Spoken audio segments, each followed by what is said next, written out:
Hello,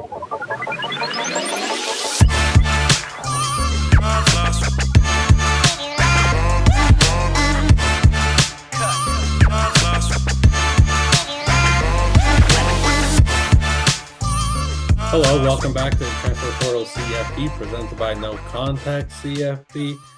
Yeah, another player interview today. Very excited about this one. Another guy that I met at the East-West Shrine Bowl in Vegas. Chattanooga's very own, Devonnsha Maxwell. Sorry, English is tough for me. What's going on, Devonnsha? Not much. I'm chilling, doing good. Feel good about pro day. I'm resting up. Got a visit coming up. I got to go to a workout in the Tennessee local day coming up. So been pretty good. Yeah, I mean, but we just jump right into pro day then, because one, combine snub. What are they doing with that? They messed up, should have been at the combine. Then you go out there at your pro day, put up 30 reps of 225 on the bench press, which would have put you like tied for second among defensive linemen among combine participants. Like just showing that you should have been there. Yeah, I mean, I feel like I could have did more. I kind of lined up coming up to pro day, so I kind of didn't hit the weight room like I wanted to. And then my form kind of waved a little bit whenever I was going. But I mean, 30 was pretty good. I feel like also just me not getting everybody to the combine was kind of a blessing in disguise. You know, I sprained my foot in January at the Hula Bowl, so I probably wouldn't have been able to participate as okay as I did during my pro day. That's a good angle to take on it. A good little spin zone. Yeah, for sure. I mean, everything happened for a reason. I feel like it took me like having to talk to my mom and the people that care about me to understand. You know, everything not gonna go the perfect way, but in the end, you'll understand why it went a certain way. How's the pre-draft process been as a whole, though? Now that you've really, you've had a few months to experience it, the highs and the lows. What stood out to you? Favorite part, least favorite part?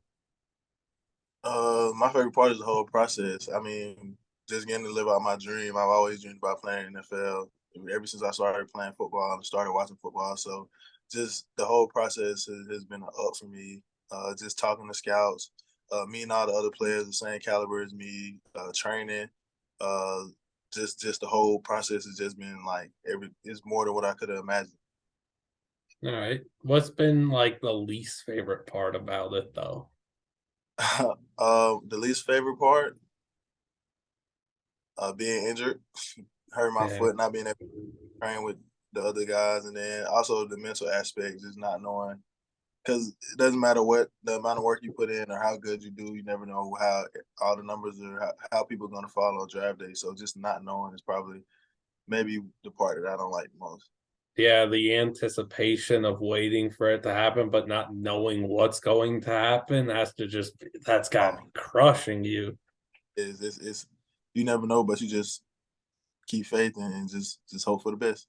Now, so as I said, you didn't have that experience at the combine, but it was a blessing in disguise. However, you've got to work even harder to get more eyes on you and get people familiar with your game and everything. How are you aiming to do that as we approach the draft in the next few weeks? I mean, honestly, my spin feast for itself. I mean, just turn on the tape. There's a lot of tape out there of me dominating and getting sacks and making plays. Just turning on the tape, and I really want to make sure teams understand the type of person I am. Going into interviews and let them know they have a headstrong type of guy, mature, ready to learn, ready to try to be the best. Do you want me to tell everyone how many sacks you collected in your career, or do you want to tell them? You can tell them 37 and a half. No biggie. 37. Yeah, not at all. As an interior lineman. 37 and a half sacks as an IDL. That's a Chattanooga school record. That's a SoCon conference record. And people are sleeping on you. Take a second to describe your game. Tell people why they need to start hyping you up, man. Uh, I'm pretty humble. I mean, I don't need the hype, but I mean, I like to look at myself as a pass rusher. I love to pass rush from the inside. My biggest thing is in order to pass rush, you have to stop the run. So I take pride in stopping the run as well. I don't want to be a third, just a 2 down guy or a 1 down, third down, and then get out the game or come in on third down. I want to play every single down. That way I can be able to say I contributed every single down to getting a stop against the offense. I like that. How about one weakness that you've really got to try and work on perfect? Kind of more incorporating power moves. Sometimes I try to go speed rush, and I like to spin and finesse and cross chop and do this and do that. But sometimes the fastest way to the quarterback is to go power. So just because it's a speed rush doesn't mean it's always fast. Hmm. I want to bring it back to the Shrine Bowl, and that was a really good experience for so many players involved, and myself included. Not that I'm a prospect or anything, but I had a good time. But I want you to share some of the most valuable pieces of information that you learned at the Shrine Bowl in Vegas. I learned to just be available. I was hurt. I didn't get cleared. And then my guy from Boise State, I can't really remember his name. They Scott called him Big. Matlock. Yeah, he was available. He was ready. They called him a couple days. He came and he performed and did well. And then also just got to talk to Gerard Mayo just to talk about the NFL and the biggest things to do once you get, you know what I'm saying, to that level. Just keep working it and never take it for granted. You know what I'm saying? Practices, walkthroughs, games, just it's not for long. So just knowing the people you meet and the people you come in contact with, learn something from those guys. And also I learned to just find somebody who's been there for a while, a vet or somebody who's willing to help, and then just do every single thing that that person does. Just learn from them and mirror them because they're a vet for a reason. Yeah, getting some insight from Mayo's gotta be super dope. How about some of the teams that you've had good conversations with? I've talked to a few. I've had a conversation with one of the coaches from the Chicago Bears, defensive line coach. He called me and he talked to me. He recruited me out of high school. He was at Valdosta State for a little bit. Then he went over to Western Carolina, and we played West Carolina at Chattanooga. Kind of got to dibble and dabble. We were getting a little conversation. Coach AC from the Rams. I met, talked to him a little bit. They just kind of been talking to scouts more than anything. So All right, what's the weirdest question that you've been asked during the pre-draft process? the weirdest question I've been asked. There's been so many questions I can't even remember. Somebody asked me about my necklace. I told them I just like the way it looked. All Um, right. to know me, they asked about my necklace, so I was like, all right, I just like the way it looked. All right. What's the best piece of advice that you've been given? Keep my head up. The Lord didn't bring me this far to leave me. So when I hurt my foot, I kind of like got into my head. I was ready to go out and show everybody that I can compete with all these other guys who were Who'd bigger you schools, Oh, sorry. um, better players than I've played in college. So I was ready to go out and compete and show. You know what I'm saying? Just doesn't matter what school you go to. I could dominate the FCS level and the FBS level if I needed to. Hurt my foot, kind of got down on myself, but just the people, my village of people I'm around kind of helped me, you know what I'm saying? They basically told me the Lord wouldn't bring me this far just to leave me. So just kind of understanding my process is my process and understanding just because I'm down now, it might be for a reason or it's not the end of it. Yeah, that's really good. And speaking of playing for a smaller school, our guy Dan at Keegs.com just wants to know what advantages for your career in college and as a draft prospect do you think you were able to gain by playing for a smaller program? I would say doing more with less. I mean, just going out there understanding that if I'm one of the best people on the team, then there might be other guys who are around me who aren't as blessed to be as good as me. They're good enough to play, but just not as blessed with the amount of talent I have. So just understanding how to play and then doing more with less, like less resources, less treatment, less everything. So just learning to do more with less. Hmm. Why do you think people are sleeping on you? Is it because of the school? Is it because you didn't hit 40 sacks in your career as an IDL? What do you think it is? I believe it's the school. People see Chattanooga and they think FCS one double A or they didn't play Georgia every year. They didn't play Alabama every year. They didn't play Tennessee every year. Um, but if you turn on the tape for 3 years in a row, we gave we gave our money game a run for their money every time we played Kentucky. Gave them a run for their money. Western Kentucky gave them a run for their money. We played pretty well against Illinois. I mean, that's probably the one game where we actually got schemed up and in the long run got beat kind of crazy. But you go back and look at it, if you take out a lot of the big plays, I mean, we're right in the game. So just probably the school, honestly. What do you hope that Chattanooga fans remember you most for? Uh, just being a great person. I tried to make relationships with a lot of people and try to keep my name as somebody who nobody, even if anybody didn't know me, they still say, hey, and then I'll say something back. I know some people kind of stuck up when they kind of are the type of person I am or they have success doing what they do. So I just wanted to have that humility as a person. All right, let's go to the film room. It's the first day of prep for your upcoming opponent. What's the first thing you're looking for on film to try and get that advantage? Okay, so the first thing I'll look at is I'll look up their top runs. I try to make sure because I like to pass rush. So if I can't stop the run, then they'll run the ball all game. So try to find their top runs, whether it's inside zone, they're like a stretch or they're like a counter power. Uh, from there, I'll look and see if they run a certain play when the back is offset to the left or to the right, or if they're in pistol. Maybe the quarterback is on the center, and then from there I'll go break down each offensive lineman. So I'll start with the left tackle and go all the way to the right tackle. I look at what type of setter he is. Is he a vertical setter? Is he horizontal? Um, what type of puncher is he? Is he low hands? Is he high hands? Does he grab you a lot? And then after that, I'll try to look and see if they have any tendency. So do they look where they're blocking? Usually they have stripes on their helmet. So if the stripe is turned and then it's not turned, does this guy get a 2 point stance on pass or a 3 point stance on run? Just kind of breaking down every little thing I can, and then it ends up in success. And seeing those little things on tape, does that give you an idea of certain pass rushing moves that you want to perform that week? Oh, for sure, for sure. So usually hot punches, you kind of want to double swipe those guys. You kind of want to dip under them. Grabbers, you kind of don't want to let them get into you. So you might want to go a ghost, or you might want to go power because usually grabbers kind of wind their hands up. Low punchers kind of want to go power as well. Long arm, they kind of bring their hands from low. They give you their chest. So yeah, that film and those keys help you understand what type of pressure you're going against, and what type of moves you need to use. Look, just look at the variety in which you're speaking with of all these different moves for a talented IDL who picks up near 40 sacks in his career, and people still don't want to talk about you as one of the best in the class, man. They're wrong. They'll know in a few years. You'll show them. It take time. I mean, I'm humble, so I mean, of course, there are guys better than me. I mean, I can admit that. Who did you look up most to as a kid? What player?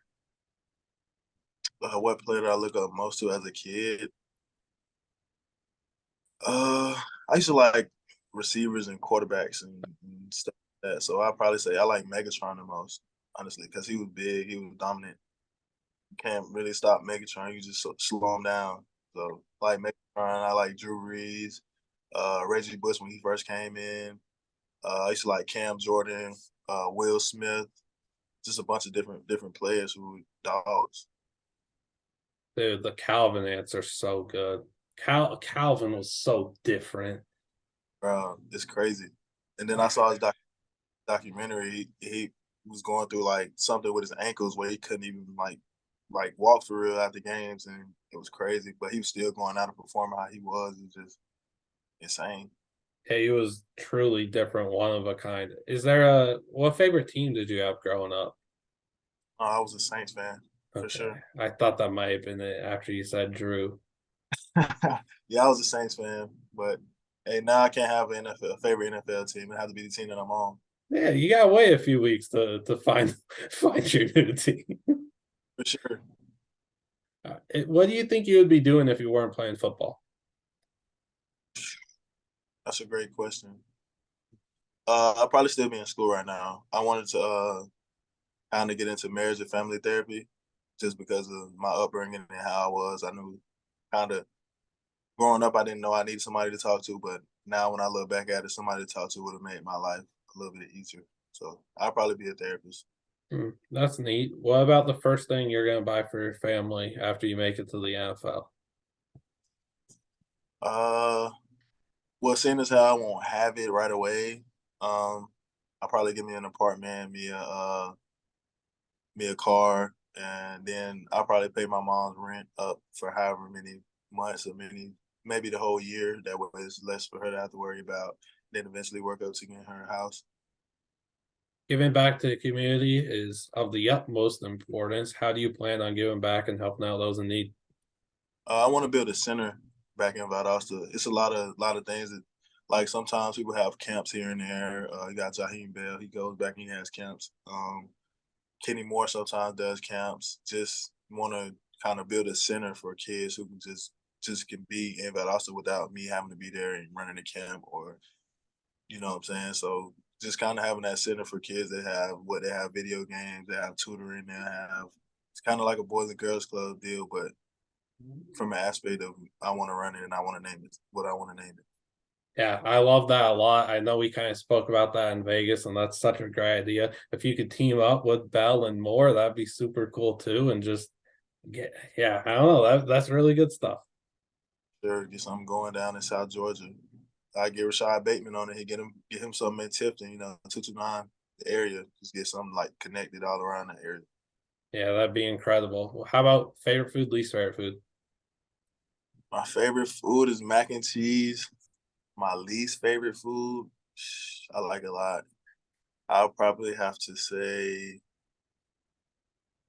that's a tough question. I like a lot. I'm a big guy. Uh, uh, I go apples. I don't really like apples. It's the texture for me. I don't like the skin of the apple. I All right, only I prefer apple juice or apple sauce, but like if I had to eat a raw apple, can't do it. not doing it. If you could have any superpower, what's it gonna be? Uh, I'll probably say I'll be able to fly. Why? All right. Flying, yeah, flying is crazy because that take a lot of like. Say you got to travel somewhere, you can just be there in a couple minutes. You know. Second, I would say super strength though. That make my life way easier. Yeah, it'll also help you get like 80 sacks. I could super strength. What's a hidden talent you have? I know it ain't flying. Hit it, yeah. Hidden talent. Do I have a hidden talent? I don't think I have a hidden talent. All I didn't right. learn to play the flute, guitar.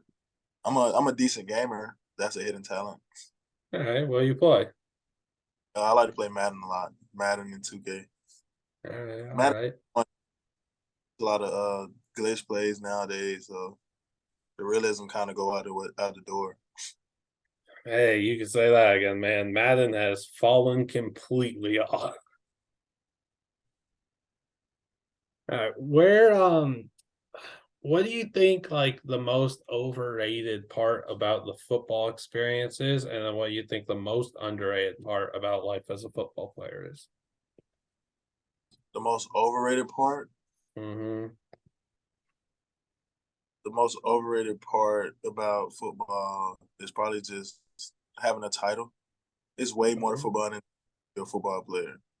The most underrated part I would say is the process, like all the hard practices, the hard workouts, like the catching cramps, the having to carry your teammates because they can't finish a workout, losing after winning. It's always the lesson to be learned after winning and losing.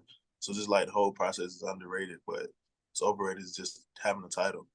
Interesting. Interesting. I haven't heard that one. Not winning a title caught me off guard. It's tough. Yeah. I don't. I guess that there are a lot more things that I like. Not everyone even gets a chance to get to the title and everything, so I kind of understand it. Yeah. I mean,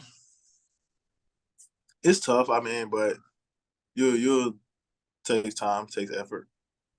All right. Well, one day you'll win a Super Bowl and you'll just be there holding the trophy and just, just like, not even have a smile on your face.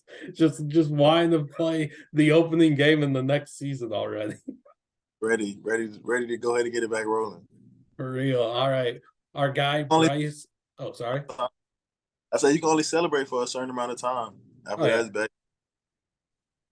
very true. Our guy Bryce _ Vance wants to know what your favorite pregame meal is.